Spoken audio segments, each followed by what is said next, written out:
bridge before doing the roadways. So the hope is if we get that funding next July to do the bridge, then maybe the following year we can start looking at funding to work on this roadway.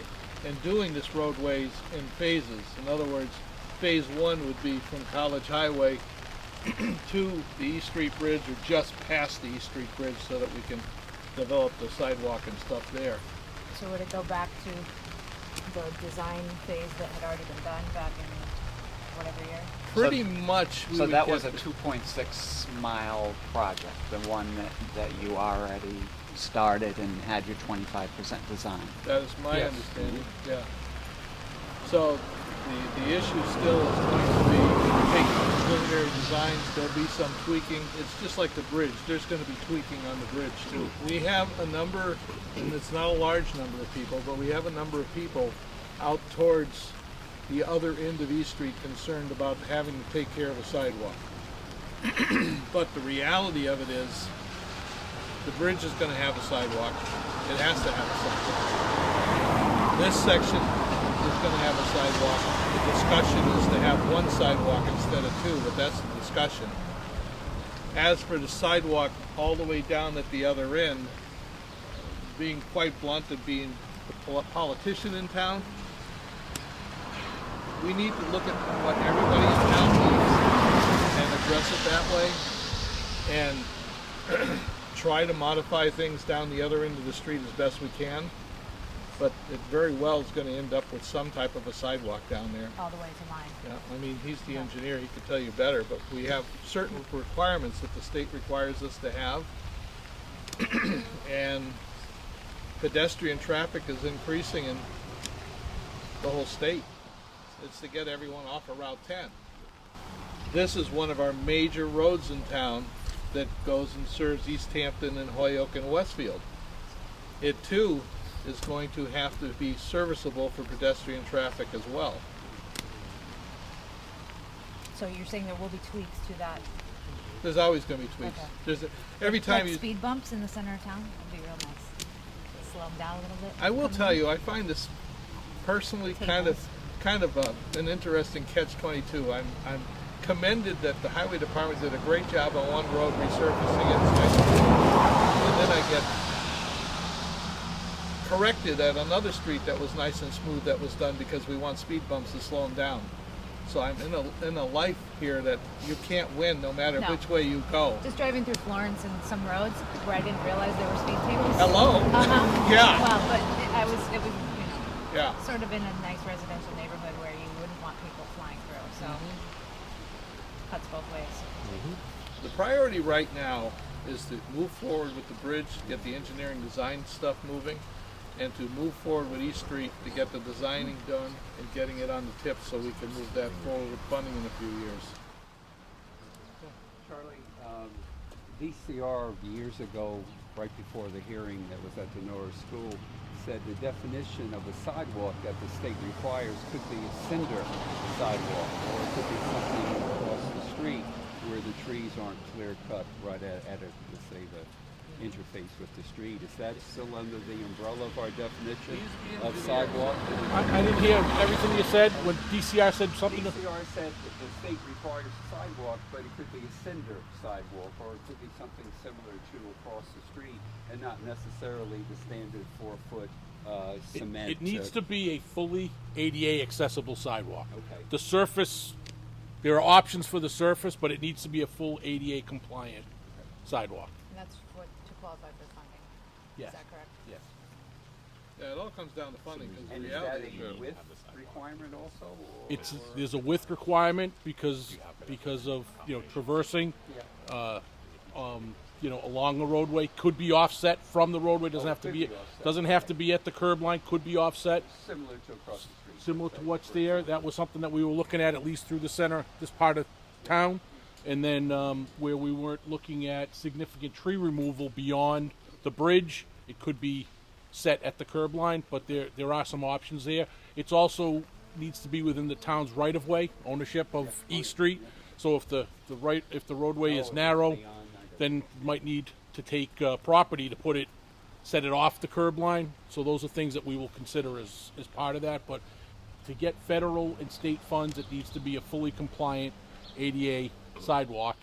Width can vary, but then you can't have signs and hydrants and utility poles in the middle of a sidewalk if it's only 4 feet. So there are checks and balances on the whole thing. And Mr. Alvin said that trees along the immediate border of a road slows traffic down. The more they're cut, tends to speed traffic up. So the concept of keeping these trees and putting the sidewalk on the other With side. the sidewalk offset, then we'll do that. But the quality and health of some of the trees through this stretch, some of them have, we have a couple of stumps just in this area. Any construction could affect the health and root system. So those are all, it all kind of is part of the whole picture. We look at where the sidewalk could be installed that's going to meet the requirements. We don't want to take down any trees if we don't have to, but we do look at the health of those trees, and we may make recommendations that this tree has got this much time left. Maybe it would be something that takes down now, and we can grade it and plant new trees to replace it. So they're all part of that picture. We haven't gone into the final design phase of that yet. We're really focusing on the bridge has been the linchpin on the project. We did have a public hearing, as was described, back in '09, and the bridge was the primary. The town was, we can't build a roadway without taking care of the bridge, and the state was not, the bridge was not deteriorated enough that it would be eligible for funding. So the town made a decision to focus at that time on finishing Glendale Road, get that out to bid, do the second phase, while they were lobbying for some elements to get the bridge funded. And now we have a few options for the bridge, so we're going to pursue that and then follow up with different phases of the roadway as described by the chairman of the board. Now, another part to the problem with this roadway, if you come out here and look, is people will go down to this side of it and want to take a left. And that's a blind corridor for people coming down Route 10. The other part to it is this sidewalk leads to nowhere. So putting the sidewalks on this side captures the crosswalk on the other side of Route 10. It's a dead end, it goes nowhere at this point in time, and it sort of falsely gets people to want to cross that section of the road, which is dangerous.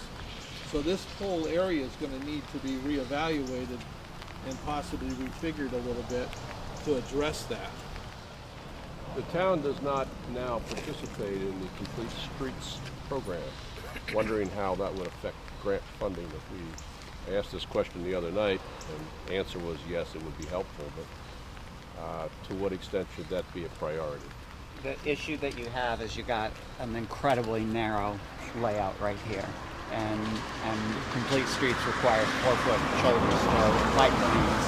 You can ask for a design exception to have, as your sign says, a shared road if your volume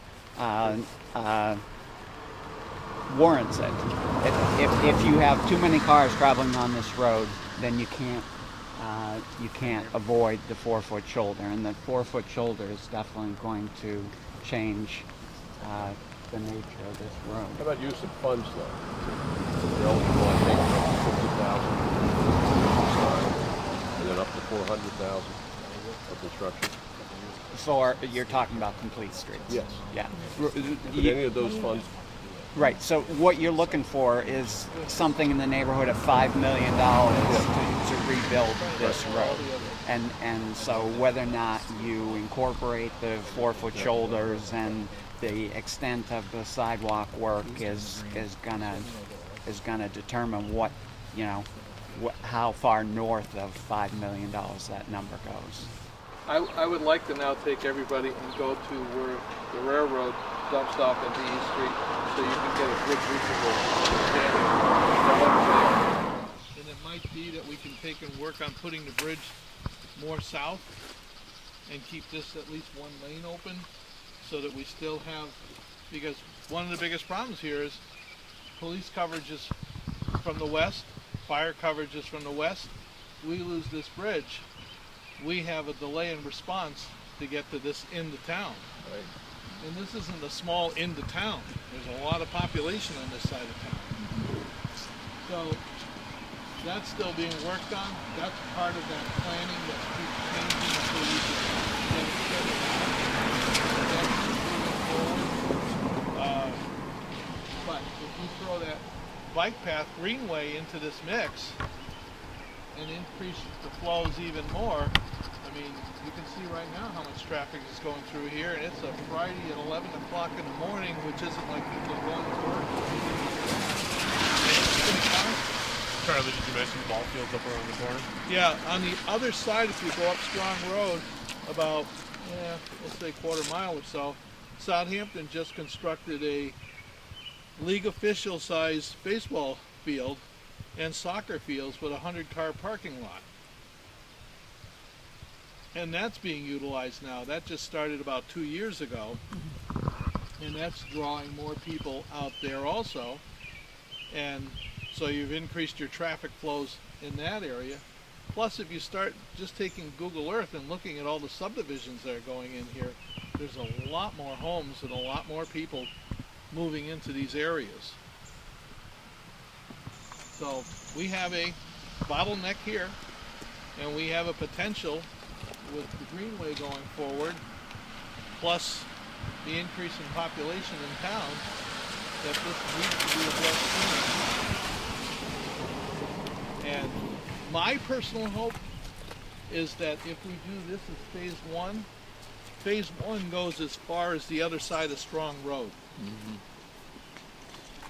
So that we address that intersection too, because as you can see, that intersection of Strong Road is also a hazard because they come down there and it's a blind area.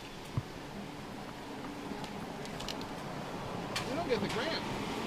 We don't do anything. Without the funding, the town does not have the resources to fund something like this.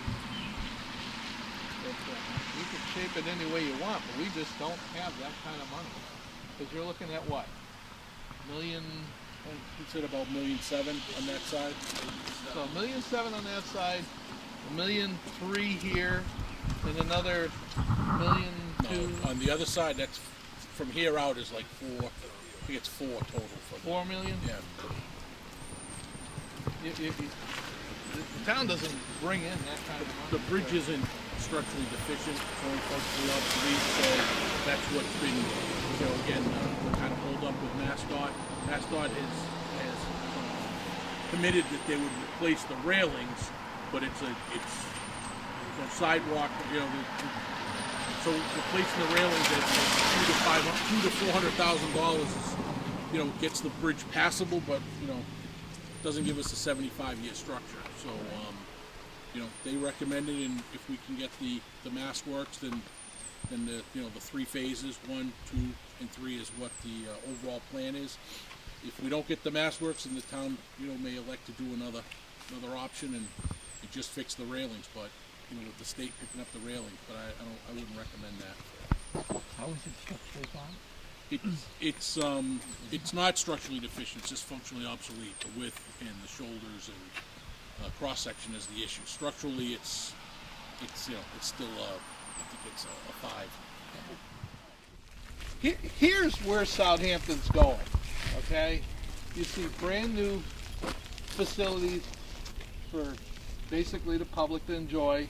You're seeing new subdivisions popping up throughout this town. This subdivision is probably less than 10, probably 20 years in that ballpark. But all these have come up. I mean, when I was a kid, we used to do hay out here. But all this is new growth going on in town, and it's not just in this one area. But this new growth is focused on that street. That street is becoming the main roadway for people to go to their jobs and to get back to their homes, as well as to take and participate in the facilities that the town keeps expanding on. I mean, there's a long-range plan now to put a pavilion in here. So there's going to be even more activity in this. This is probably going to draw people for that bike path because it's going to be an easy place to park the cars. But to get to the bike path from here is going to be a problem with the street the way it is. But you can see the potential now of how East Street needs to be brought up to the level of where the rest of the town is going. Now we have an 80, 90-year-old bridge sitting out there, and we have this growth here that when this was, and I'll say this, Randall, just because you enjoyed it, when it was a one-horse town, that was different. But now, with the traffic we have to do something. And I can see, being somebody that's been involved in this kind of stuff in my career, that if we don't start addressing this in the next couple of years, we're going to have a calamity out there.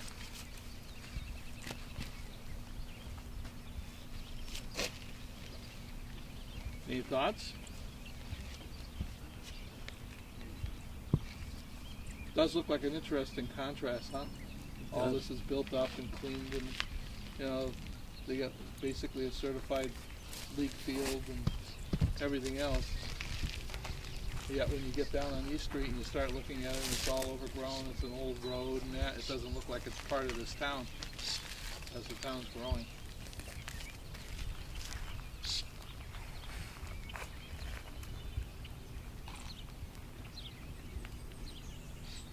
Any thoughts, Bob? I'm just thinking that, the major handicap for the town is that there's very little commercial business and industry.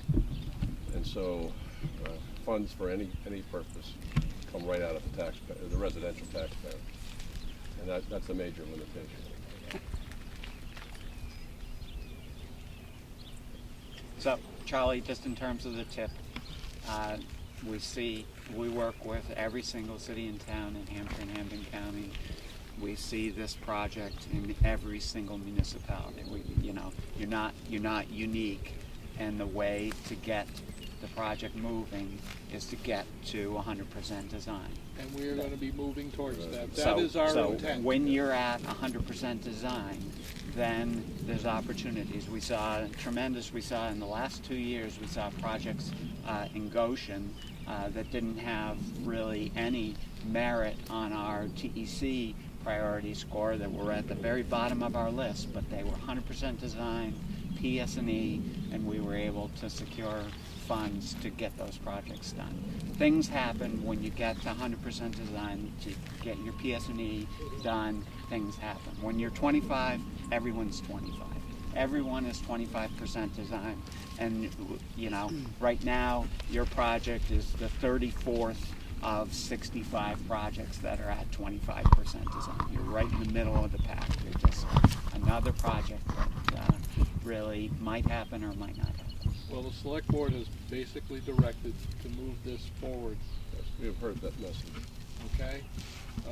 First priority is getting the design and the applications for the grant for the bridge. And that's going to be done by September 1st, we'll say. Then we are moving on doing the 100% design on East Street. And we've worked with these guys on probably close to 100 projects. Yeah. These guys know how to do it. They know the process. They know all the players. John used to work for the state. I mean, they know how to get it done. So you have a very competent engineering firm working for you, and they know how to get it done. And you have a solid board of selectmen here that's in direction. One other thing I think you need to think about it, in addition to the 100% design, is a presence at the committee where all these projects get sorted out. That's tough for a rural municipality, but oftentimes when those debates come out about, we got 6 worthy projects, we got money for 3, obviously being at the table is really important. So if you can find some person to be maybe not making every meeting, but certainly making. It is my intention, as a retired person who seems to be drafted by the town, to try to make every meeting and be actively participating in this. And as chair of the Board of Selectmen, it puts me in a good position to basically advise the town as to where things are going. Good. That's great. I just thought of two questions. Sewer and water. Water needs to be upgraded basically from East Street, let's say to Clark Street. Okay? That has to be. That's 1939 vintage pipe. So is that part of, No, That those would- are non-participating costs. So traditionally what a municipality will do is dig up the road, put in the water and sewer, and then immediately do their tip project. But those are non-participating costs. Federal funds will not be eligible for any component of water and sewer. That is in the master plan for the water commissioners. They're fully aware of it, and earlier, Okay. when we met, one of the water superintendent was actually watching and listening and asking me questions on the side, because they intend to piggyback, just like they did with Safe Routes to School, just like they're going to do on Glendale Road, to get that going. As for sewer, we're all on-lot septic here. There is no town sewer. no, I know, but there had been talk of, for Bob's point about commercial, there were meetings about sewer coming in, and I don't remember what the results were. I think that we had a vote, and it was voted down. That's my recollection. I was part of those discussions 30 years ago to put some sewer lines into town. Well, this is just in the past 10, probably. Well, the reality of it still is the same thing. You need to tie it to a wastewater treatment plant or put a package plant together. There is no movement to do any of that. There was a plan in the last, I've been in town for 20 years, so in the last There's 20. been a lot of plans. Okay. I mean, one of the things that we want to do is make sure that if we put the greenway through, that we have the capability of running utilities on there, so that if there is a sewer, there'd be a potential to use that right of way as a main. From Easthampton. Well, whichever. Yeah. But the point's still the same. It becomes a main carrying line throughout the town. But I don't see that as part of this. Okay. I'm just saying, further on down the road, if there's any talk of sewer, we're putting in a new road, and then, Right. bam, it has to be ripped up again, or Well, I something. mean, the reality is you can't even put a dry line in there because of the fact you don't know where it's going. Okay. So that's not going to happen. Okay. So, anyways, police chief, have any comments, thoughts? Yes. Pedestrians and kids riding their bicycles, adults riding their bicycles, any type of that pedestrian type traffic definitely is a hazard the way the road is now. There's lots of, there's potholes in different areas that have, in the roadway that have broken down, and cars are swerving to avoid those, and you've got people walking or biking, and just the whole thing is a hazard. The potholes get filled as we identify them. They do. Highway tries to identify it as much as possible, but the whole road in itself is just not doing well. Mr. Floyd, you live at the middle of that, and you have a business at the end of East Street. What are your thoughts? I have a question on the island. There were thoughts about moving the island. In one of my former lifetimes, I studied transportation engineering and urban planning, and my concept is it ever been considered the road on East Street going to Route 10, where you would come down Route 10 to take a left onto East Street, actually expanding the island. And so you would have that as a one-way. So anybody coming out to Route 10 would be, there would be no counter traffic. So there were different plans for that island. So my thoughts are on that island, because once you expand or consider putting in the sidewalks, then what are you going to do with the island that exists? Robert, I think you're absolutely correct. And we need to address that, and it has already been discussed again, and it's open as to where it's going. But you're absolutely correct. We all recognize the fact that we have to do something there.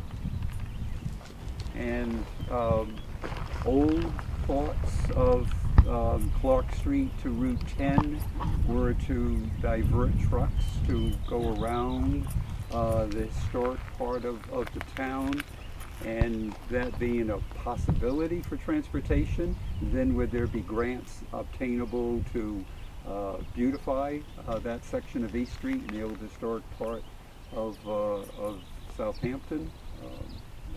Would that add to the package to make it work? Honestly, don't know. I hear what you're saying, and to be quite candid, this is the first time someone said this to me. There had been discussion of putting in Yeah, they were gas they were lantern, promises the old fashioned back when, but they were street forgotten. lights. Okay, well, there was discussion back when. I wasn't part of those No, discussions, no. but I take your thoughts, and definitely we will discuss them to see if that's a potential. Good. It really comes down to X, when we can get this work done, why, how much it's going to cost, and you're in the why category. Is this additional money? If so, is there going to be a factor out there of bringing in additional money to do it? But you won't see gas lights out there. No. The look of them, I Yep, know. this- I had to get the- Robert to smile. The faux gas look. Yes. You know? Okay. So we get about $500,000 a year for those kind of amenities. We call it the Transportation Alternatives Program, I think, TAP. And so of our $25 million a year, $500,000 of that must be spent on those. So, street trees or wildflowers or lighting or aesthetic fencing, those kind of things that are incorporated in a project would be eligible for those TAP dollars. Well, to wrap up, any questions? Got one more thought. Robert Floyd, 15 East Street, since this is a meeting. Is it more appealing to present a master plan of the future of the fire station, the future of the reconstruction of the old town hall for the police station, the beautification of that section of East Street, the greenway, the proposed sidewalks, put it out there as a master plan? That's interesting, because ultimately it's going to be, isn't it? Well, if it's piecemeal, if people have questions, what are you going to do about this building? Right. What are you going to do about that? And we don't have the answers. We have a lot of loose string right now that we're trying to tie together. But I hear you. And when we do have the master plans with all good intentions, we promise to have review meetings, and we never do for the public. We also just lost the chair of our master plan committee, which means that we need some more volunteers for the master plan. So I have my arms folded. Somebody with vision. I'm doing a 40-hour-a-week for Southampton right now, volunteering. Wait till you get to 80. The vacancy has been mentioned at 2 successive selectmen meetings, and no one has stepped forward. You need to approach people. I know. It still comes down to, Yeah. I mean, one of the reasons we're using the cable media for this is so that we can approach people and let them see what's going on with these discussions and why. Because there's too many people that make assumptions of what was said, Exactly. and they don't realize that this is a discussion. This is not some vote to do something. Right. Anyways, politics. Well, with that, Thanks Thank for you showing all. us around and explaining all this. It helps. this is the agenda.